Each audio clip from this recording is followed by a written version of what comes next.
नमस्कार। BSc second year में physiology का ही एक्सक्रीशन पार्ट में हम आपको क्रिएटिनिन के बारे में आज विस्तार से चर्चा। क्रिएटिनिन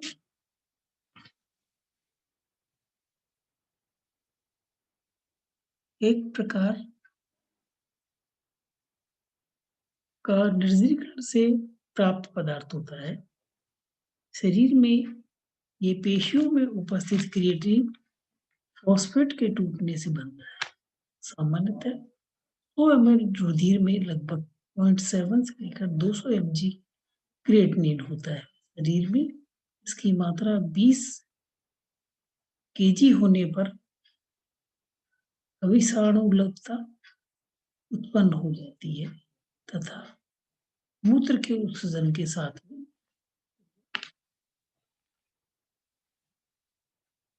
क्रिया जाता है। अर्थात 24 घंटे में एक सामान्य पुरुष 1.5 से 2 ग्राम तक तथा स्त्रियों में 0.8 से 1.5 ग्राम तक क्रिएटिनिन शरीर से बाहर निकलती है यूरिन के साथ। क्रिएटिनिन का मुख्य मूल मूत्र में पाया जाना क्रिएटिन यूरिया कहलाता है। अमीनो एसिड कॉन्जुगेशन मूत्र के साथ उत्सर्गी नाइट्रोजन का कुछ भाग अमीनो एसिड संयुग के रूप में होता है। भोजन में बहुत कम मात्रा में बेंजोइक अम्ल उपस्थित होता है जो कि एक विषैला पदार्थ है। ये वसा उपापचय से भी बनता है। स्त्रियों में यह ग्लाइसिन अमीनो अम्ल से संयुक्त होकर या संयुग्मित होकर एक कम विषैला पदार्थ यूरिक एसिड बनता है। इसे बेंजोग्लाइसिन भी कहते हैं। यह मूत्र के साथ में शरीर से बाहर निकाल दिया जाता है। पक्षियों में बेंजोइक अम्ल का संयुग्मन ग्लाइसिन के स्थान पर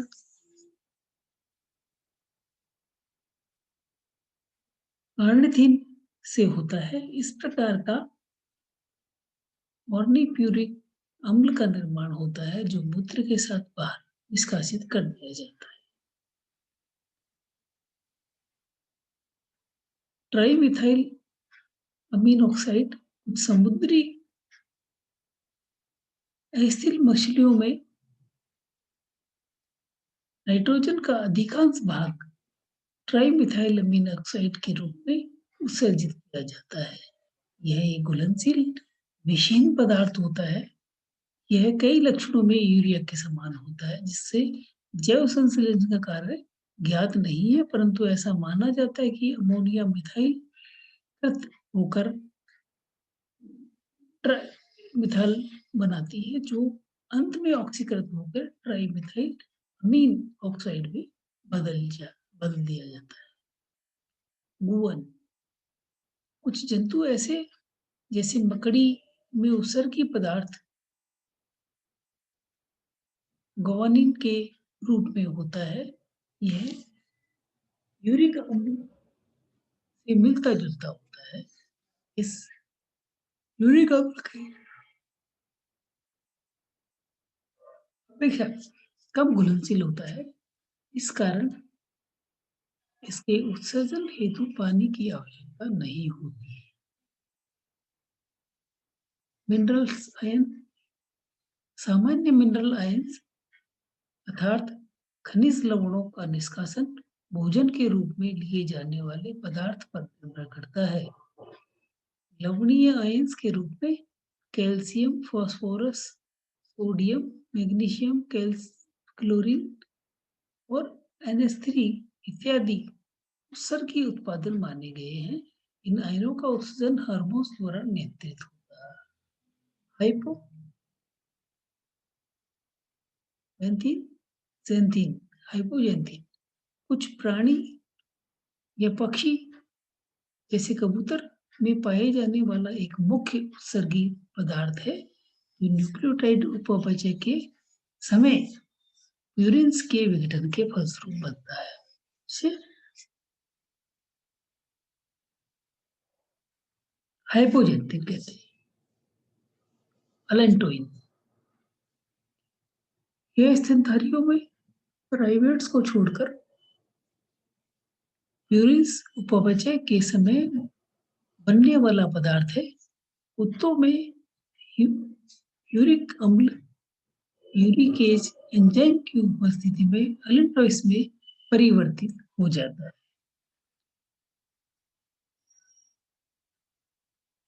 कशेरुकों में उत्सर्गी तंत्र एक्सक्रीटरी सिस्टम इन वर्टिब्रेट्स सभी कशेरुकियों का उत्सर्गी तंत्र लगभग एक समान होता है। कशेरुकियों में मुख्य उत्सर्गी अंग के रूप में एक जोड़ी वक्र पाए जाते हैं, किडनी।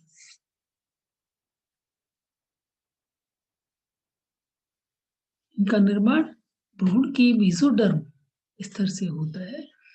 रक्त गहरे लाल रंग का तथा सेम के बीज के आकार में होता है। दाहिना वृक्क थोड़ा पीछे की ओर स्थित होता है क्योंकि उदर गुहा का दाहिना भाग यकृत के द्वारा घिरा रहता है। प्रत्येक वृक्क का परिमाप 11 से 13 सेंटीमीटर और लंबाई 5 से 7.5 सेंटीमीटर और चौड़ाई 3.5 के आसपास तथा मोटाई के रूप में होता है। प्रत्येक वृक्क का परिमाप लगभग 150 ग्राम होता है वेट में। यानी कि 1 पेयर है इसमें मतलब की हड्डी आपकी 300 ग्राम के आसपास हुई वेट। वृक्क की बाहरी भाग उत्तल और भीतरी भाग अवतल होता है।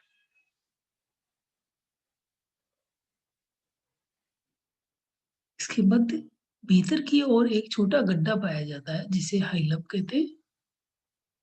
इसके रक्त वाहिनी एवं तंत्रिका वृक्क में प्रवेश करती है तथा मूत्र नलिका एवं लसिका वाहिनी बाहर निकलती है। रुकाव में वृक्क अपनी स्थिति एवं विकास के अनुसार 3 प्रकार के होते हैं। प्रोनेफ्रॉन्स, मीनोनेफ्रॉन्स और मेटानेफ्रॉन्स। सबसे सरलतम और आदिम प्रकार की संरचना जो वस्तुओं की भ्रूणीय अवस्था में पाई जाती है, ये वयस्क कशेरुकी में अनुपस्थित रहती है। मीजोनेफ्रॉन्स ये रेप्टाइल्स, बर्ड्स और स्तनियों के वर्ग के कुछ जंतुओं में भ्रूण अवस्था में पाई जाने वाली क्रियात्मक संरचना है।